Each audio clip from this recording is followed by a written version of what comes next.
Abzu is a relaxing adventure game featuring many of my favourite marine creatures, a story about rebirth, and angry pyramids.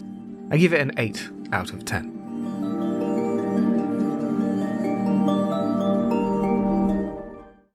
"2064 Read-Only Memories" is a cyberpunk visual novel and is the only game which I can say I've enjoyed, but I'm also actively upset by the idea of ever touching again. I give it a 7 out of 10. Fire Emblem Warriors is a fun hack and slash which requires little thought to complete and provides great value, though it is a bit lacking when compared to Hyrule Warriors. I give it a 7 out of 10. To the Moon is an emotional adventure game which has a slow pace, repetitive puzzles, and a number of issues due to its engine, but is saved by an interesting world and touching story. I give it a 6 out of 10. Assault Android Cactus is a hectic twin-stick shooter with a variety of interesting and unique characters to play as, but with levels that are either too hard or last too long, and I can't decide which. I give it a 7 out of 10.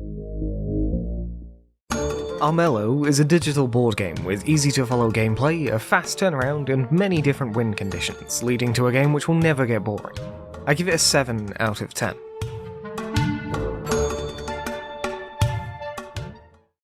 Black Mesa is a mostly faithful recreation of Half-Life, which makes some welcome changes especially in the later areas, although the platforming is still just as awful as it used to be.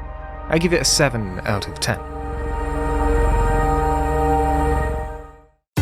Guacamelee 2 is a colourful Metroidvania with a wonderful combat system and incredibly frustrating platforming with a huge emphasis on chickens, and it isn't nearly as good as the original.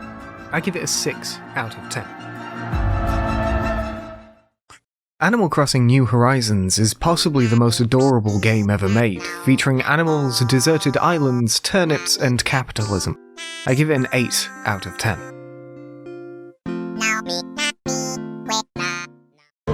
Doom Eternal is a hectic first-person shooter which starts off weak and ends up pretty good, with fast gameplay, a cool hookshot shotgun, and some of the most boring and disengaging cutscenes I've ever seen.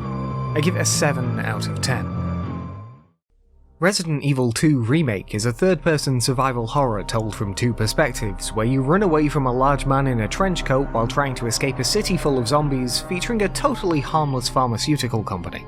I give it an 8 out of 10. Resident Evil 3 Remake is a third-person survival horror without much of the survival or the horror, in which you try to escape Raccoon City while pursued by Nemesis, trying to save as many people as you can along the way. I give it an 8 out of 10.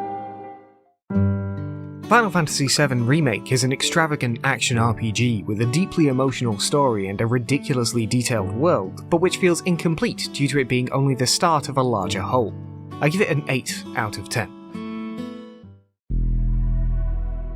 XCOM Chimera Squad is a bundle of bugs held together with tape and hope, but which I also really enjoyed.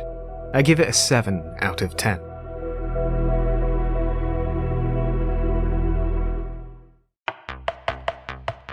Helltaker is an infernal puzzle dating game where you travel to hell to form a demonic harem and serve pancakes. I give it an 8 out of 10.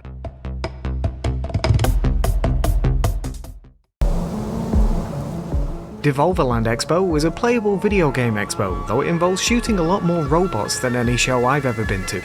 I give it a 7 out of 10.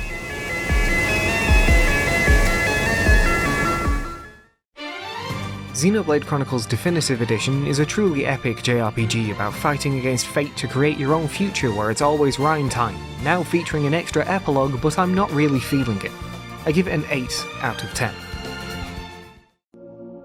Gemcraft Frostborn Wrath is the latest entry in the long-running tower defense series, with a huge amount of content for the price, but I still miss lime gems. I give it an 8 out of 10.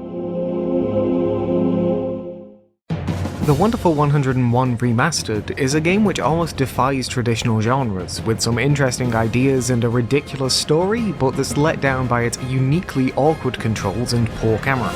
I give it a 7 out of 10. Warmth is a cute puzzle game, which is rather short and generally quite simple, though some of the game functions are a bit unclear. I give it a 6 out of 10.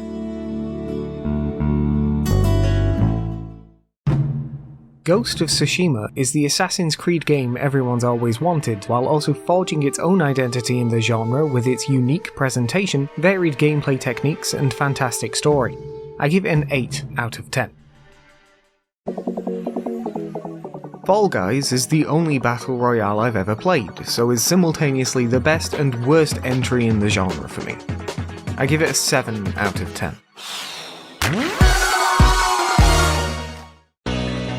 Control is a surreal third-person shooter with a fantastically realised world, but is sometimes let down by crashes, technical foibles, and odd design decisions. I give it an 8 out of 10. Horizon Zero Dawn is a post-apocalyptic open-world action RPG with strong characters, robot dinosaurs, and is the only game which actually justifies being in an open world. I give it a 9 out of 10. Marvel's Avengers is a thoroughly average games-as-a-service beat-em-up, with some of the worst performance I've seen on a PS4 Pro, with about 10 minutes of actually good content. I give it a 5 out of 10. Super Mario Bros. 35 is a unique platforming battle royale which can be fun but is let down by its oddly timed availability, which means it's no longer playable. I give it a 6 out of 10.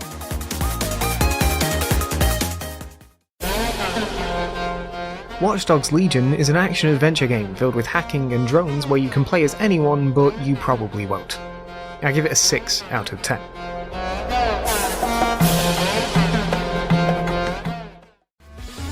Astro's Playroom is a nostalgic 3D platformer which takes you through the internals of your console while rewarding you with aspects of PlayStation's history and is easily the best PS5 exclusive.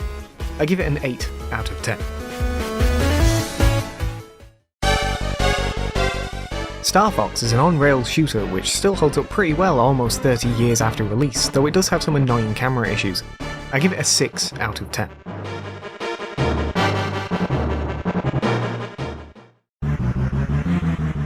Star Fox 2 is a surprisingly good space shooter, though it clearly needed more development time even after its 22-year delay. I give it a 7 out of 10.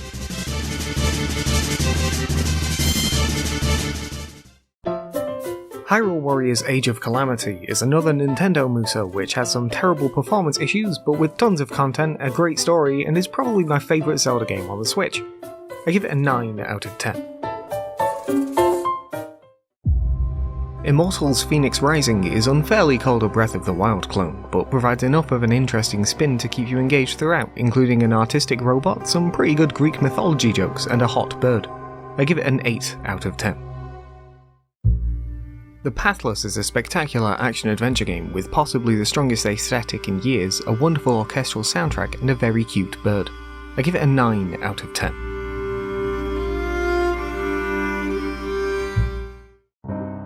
The Haunted Island, a frog detective game, is an adventure game with an interesting cast of animals, a story about ghosts and dance battles, and a name that takes almost as long to say as the game does to finish.